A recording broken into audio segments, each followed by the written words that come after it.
Of clothes, but nothing to wear, like I do. Our next guest can help you find your look with a few easy steps. We welcome the author of Looking Good Every Day, Style Solutions for Real Women, Nancy Nix-Rice. Good to have you with us. Good to be here. So let's talk about, this is about using what you have and actually picking the best that suits you, right?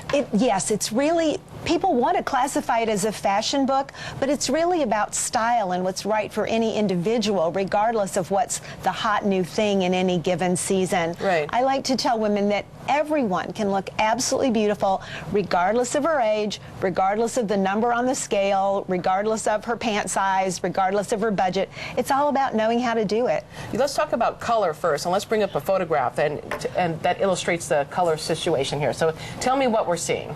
Well, everyone who's been shopping in the last 10 years knows that retail stores are really full of black and white, and we're constantly told that that's the universal color scheme that's going to flatter everyone. If you look at Brisa, who's our model here, you'll see that when you look at her draped in that black and white, your attention just is overwhelmingly drawn to the print and away from her face. So we draped her in the second example in colors that echo what's already there in Brisa. You'll see that it echoes not only the colors, but even the shapes of her hair and the color of her eyes. And all of a sudden, it's so much easier for your focus to go to her. Are you then trying to match hair color and color of wardrobe, or it's a number of elements to keep in mind? Well, there certainly are lots of elements to keep in mind, but I do tell all my clients that hair color really is a magic bullet color in your wardrobe. Okay. It's a wonderful neutral to wear as a pantsuit, for instance. It's a wonderful way to soften up a color that might be too hard or too dark or strong for someone. And when you can find a print that incorporates that little touch of your hair color, there's just this pop, this immediate visual unity between you and what you're wearing. So it stops being about the clothes and starts being about you. What if you have gray hair? The same guideline really applies. This is Linda, and I've actually worked with Linda over the span of about 35 years through a number of color changes. But what you'll see now is that with her silver hair, again, that black and white is just overwhelmingly too strong. She really disappears. And she's a beautiful woman. Why would you possibly let all that loveliness disappear? So in the second illustration, she's draped in softer colors. The print happens to include both her hair color and her eye color, and it's like she came to the party. Yeah, she looks great. Well, you also talk about, it's not just color, but body type. Oh, absolutely. There's so many different components where we're trying to balance. And the biggest mistake I see women make in terms of body type is getting all focused on what they're worrying about hiding, covering up, concealing. Don't let anybody see my fill in the blank. Right. I know that one. Where in truth, when you focus on what you want to spotlight, you're going to look so much better.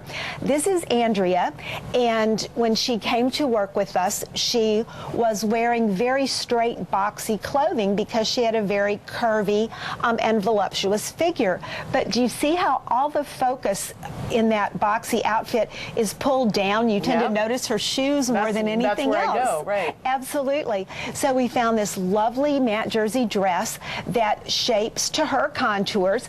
And yes, she's a full busted figure. But you know what? That's not a bad thing. And now do you see how all your focus goes up to her face? The gray happens to be her eye color. Her curves show up in a very tasteful, graceful way. And the effect is wonderful. All right, tips for looking 10 pounds slimmer. Give them to me quickly. I'm dying to hear. Well, starting from the bottom has to do with shoe choice. When you're wearing a skirt, it's not so much about wearing a higher heel, but it's wearing a shoe that has a lower vamp. A loafer, for instance, is a high vamp shoe where the front of the shoe covers most of your foot. Right. When you expose more of the top of your foot, do you see in this example with Marty how her legs suddenly look longer because that foot looks like part of her leg? Right. The next thing we did was be sure that the hem of the skirt hit at a flattering spot on her body, and we also narrowed it. We tapered the side seams of that skirt. So do you see how those side seams coming inward toward her knees elongates and narrows her entire lower body? The theory would have made me think, well, oh, you're going to make my bum look, my hips look bigger. Right. Well, and you hear that all the time, but unfortunately, there's lots of mistaken information like that floating around in this area of study. Tapering actually narrowed her really dramatically. We pushed up the sleeves, we added a subtle shoulder pad, and moved her hemline to a diagonal, and it was instantly at least 10 pounds thinner. And quickly, Core 4. Core 4 is the fail-safe basis for starting to build a wardrobe that really gives you the versatility that you want. A Core 4 can be tailored separates like these or much more casual ones, but it involves two different bottoms, an underlayer top and an overlayer top, all in the same neutral, and that lets you build what we call color columns: the pant and jacket, the skirt and jacket, the pant and top, or the skirt and top, and then add in contrasting colors for additional jackets, for additional shells underneath, so you have tons of versatility, but always that elongating column of color to slim you down. It looks great. Looking good every day. Style solutions for real women. Thank you very much, Nancy. Thank you.